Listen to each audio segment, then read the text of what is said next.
Where can you find the world's oldest continually operating roller coaster and the only 24/7 needle exchange in Melbourne?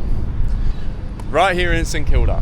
Yeah. I know that my daughter's had her car broken into, but then, she said she hadn't locked it properly, so therefore it's an open invitation. They don't have do they have very much crime around their place? I wouldn't have a clue. There are cameras set up all over the place, so I presume there's an element of crime. Some of these pavements, these streets cleaned, just to make it a little bit more, I don't know, attractive perhaps. Because it's got a nice feel to it. Someone up there is absolutely killing it on guitar. Back in the day, St Kilda was a wealthy suburban retreat where the folk of Melbourne would come for entertainment and to chill at the beach. It was a really exclusive area and there weren't really any prolific social issues like you see today. This coastal resort downturn is a common phenomenon. It's happened in Blackpool in the UK, which used to be booming, but ever since package holidays to Southern Europe came in, it just declined to a shadow of its former self. You can say the same for Atlantic City in the US. The rise of the automobile meant that people didn't have to rely on public transport and they could go to other places, and in turn, Atlantic City fell down. Those places though are relatively isolated and have seen more of a downturn, whereas St Kilda is not quite the same since it's so close to a major city. I guess something similar would be Brighton in the UK in terms of history and demographic. Elite coastal resort turned to a mix of grit and glamour. Oh, I love St Kilda, you got the beach, everyone is here, loving people, good energy. Namaste. Look, this is another really good example here. You've got elegant mansion style living, and it is a mansion, right next to a bus stop that's been totally shattered and, it's got this tape around it. So that contrast is just nuts. There's that right in front of this great big mansion, only in St Kilda. Oh damn. That's interesting that woman was saying her daughter's car was broken into, so this one looks like it's seen a similar sort of situation. So this is Clyde Street, just in between Ackland and Grey, and one day I was walking down here and I saw that all the cars on the left, so this street was completely full, all the cars were parked on the left hand side, and someone had just keyed it from start to finish. They all had a scratch down the middle. So yeah, it's definitely, cars can suffer a pretty bad fate around St Kilda, I reckon. Yeah. We've had our car at highest like 3 times. 3 times? Yeah, no man. way. Yeah, so I'm just in there. And it isn't even my fucking car, so anyway. Oh really? Maybe that's a good thing. That's the way, man. Doesn't matter, mate. No worries, have a good one. Wait, look, here's one of them that I was just talking about. So this dude obviously got keyed that time. So you can see right from the back, all the way up the side. God, it's just the lowest move, isn't it? To just go down a street and key a bunch of cars. Here's another one here too. Hey man, how are you? That's ours. We haven't done anything because we're just like, it's probably going to get keyed again. It comes with the territory, I guess, but it's always been a bit edgy. Yeah. All it takes is one stop person to come and have a bad day. And, Yeah. I don't know. I try not to lose sleep over it. So we've just landed and arrived on the iconic Grey Street. So every single time I've walked down this street, no shit, I've seen a middle-aged man on a fast electric scooter with no helmet flying down the street at like 40 or 50 k's an hour. I guarantee you we're gonna see it now.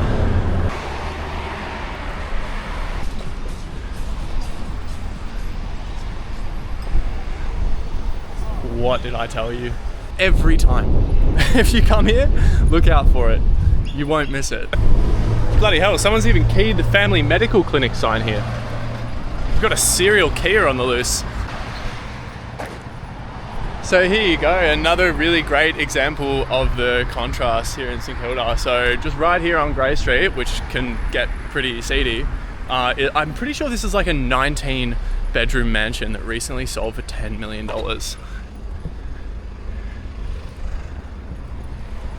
Just a stone's throw away from a 24/7 needle exchange. Wild. So just in case you're curious, I'm going to show you how a needle exchange works. And to illustrate how close this is to Eildon Manor, which is right here, I'm just going to do a time lapse of me walking over there. Let's go.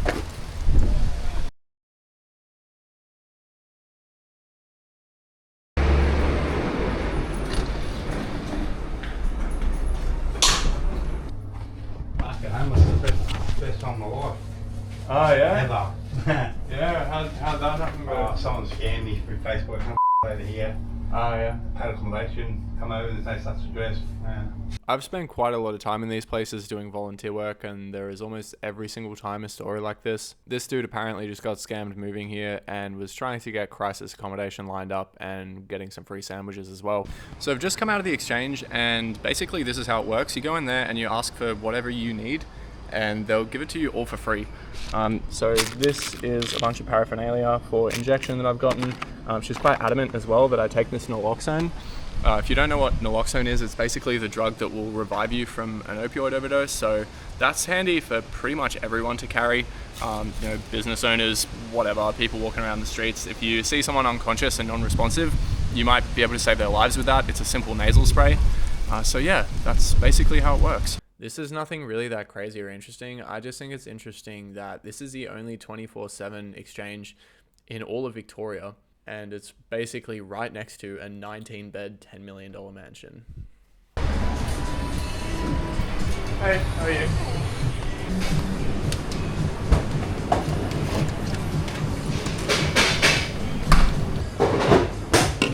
Is it interesting? Do you see some characters outside? Yeah, a bit kind of. These people are like... Yeah, no trouble from them though, or? Sometimes yes, but Yeah. it depends on the people who are working here. Like we don't mess up with the people, so Right, and they don't mess with you. yeah. Yeah, good to Depends hear. on the way how they treat us and how we treat them. Like. Right, okay. But I noticed that they moved recently. Oh, I'm so sorry, you're waiting. I noticed they moved recently a bit down the street, right? Yeah, because the council team doesn't want them to be here or in the parking behind, so they have to move down the street. Interesting. All right, no worries. Thanks, bro. Cheers. Yeah, that's interesting. So, as far as I was aware, there was basically a permanent camp set up outside the front of the 7-Eleven. But they're not there today, and that guy was just saying that the council has moved them on, so they're more kind of around here now. I'm not sure if this is a recent thing. If you know, let me know. Great big mansion there on Fitzroy Street. And not even 50 meters down the road, there's a basically permanent homeless camp.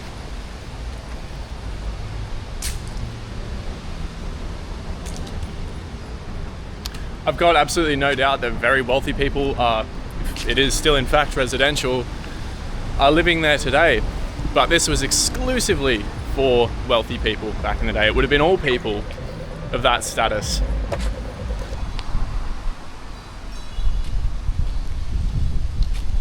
I've been here 20 years and it's a lot better now than what it was 20 years ago. Is that right? So how's it changed? Oh, it's just cleaned up a bit. Open house on Ackland Street.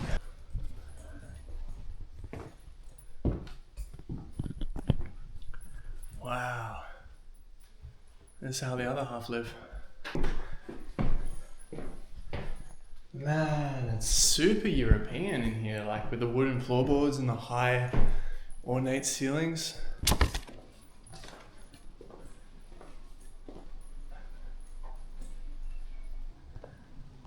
It's not like a pool for laps, but it's certainly a pretty cool pool to sit in.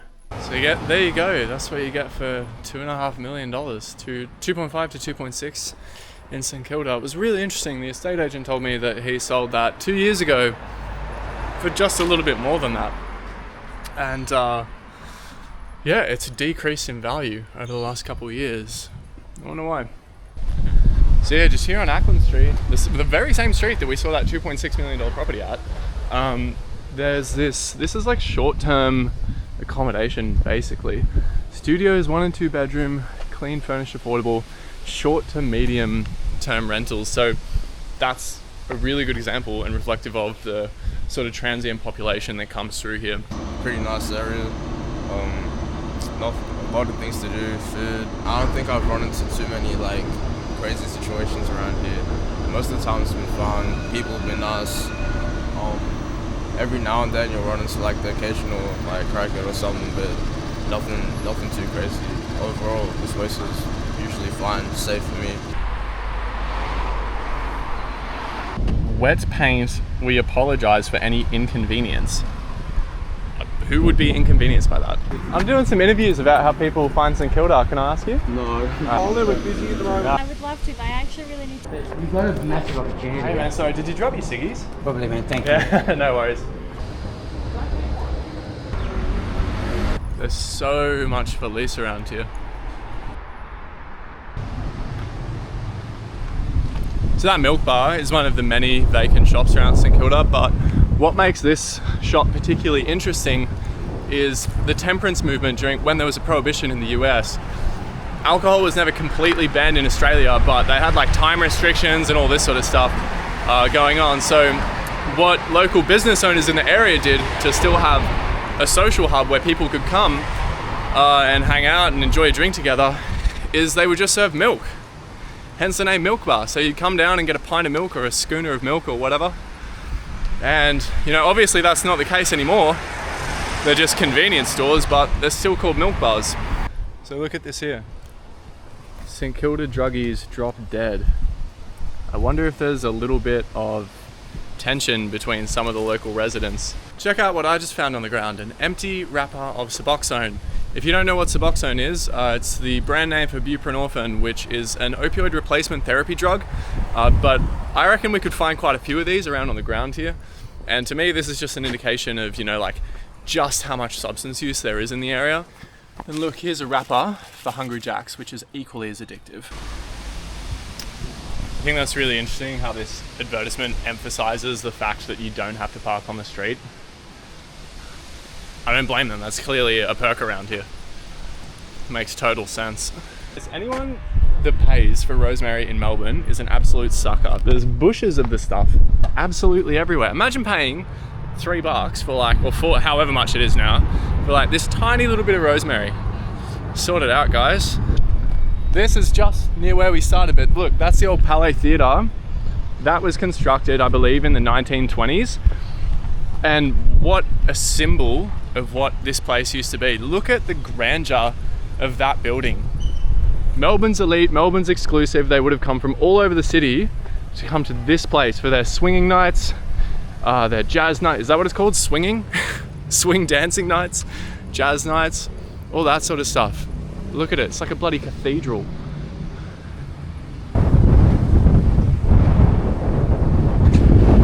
And there she is, the world's oldest continually operating roller coaster. The one that's still operating today. I think it was constructed in 1912. I fact checked it, I looked at, there's a website that has a list of the oldest roller coasters in the world. So thank you to the total roller coaster nerd that put that together for my research. But there it is, that's history right there.